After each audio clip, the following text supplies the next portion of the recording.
जय हिंद दोस्तों। आज हम बात करने वाले हैं कक्षा 10 विज्ञान एक महत्वपूर्ण प्रश्न जो आपके पेपर में आता है। ठीक है, वायुमंडलीय अपवर्तन क्या होता है। ठीक है, तो इसी के बारे में चर्चा करेंगे। तो आप लोग वीडियो को पूरा देखिएगा, परिभाषा को आपको तैयार करना है। ठीक है, तो वायुमंडलीय अपवर्तन देखिए होता क्या है। देखिए क्या होता है, पृथ्वी के चारों ओर उपस्थित वायुमंडल गैसों की अलग अलग परतों से मिलकर बनी होती है।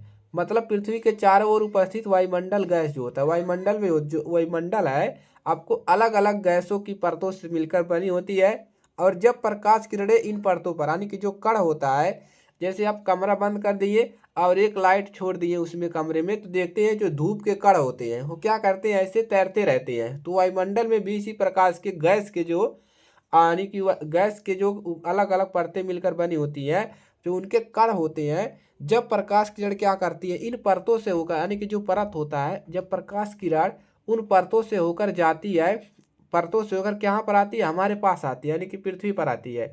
प्रकाश किरण उन परतों से होकर पृथ्वी पर आती है, तो मध्य यानी कि जो परत होता है उन्हीं को मध्य कहते हैं। परत मतलब परत अलग अलग होने के कारण, मध्य अलग अलग होने के कारण, अलग अलग अलग माध्यम से होकर आने के कारण प्रकाश का जो अपवर्तन होता है, ठीक है, उसका क्या हो जाता है, अपवर्तन हो जाता है। यही कारण है कि आसमान में उपस्थित तारे टिमटिमाए दिखाई देते हैं, यही कारण है। ठीक है, वायुमंडलीय अपवर्तन के कारण।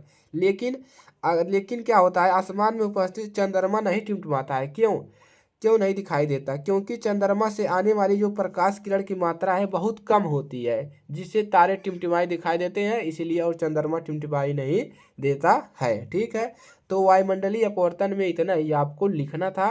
तो इसको आप लोग देख लीजिए, याद कर लीजिए, परिभाषा पेपर के लिए महत्वपूर्ण है। ठीक है, चैनल पर नए हैं सब्सक्राइब कीजिएगा, दोस्तों के पास शेयर कीजिएगा। मिलते हैं नेक्स्ट क्लास में, तब तक के लिए जय हिंद, वंदे मातरम।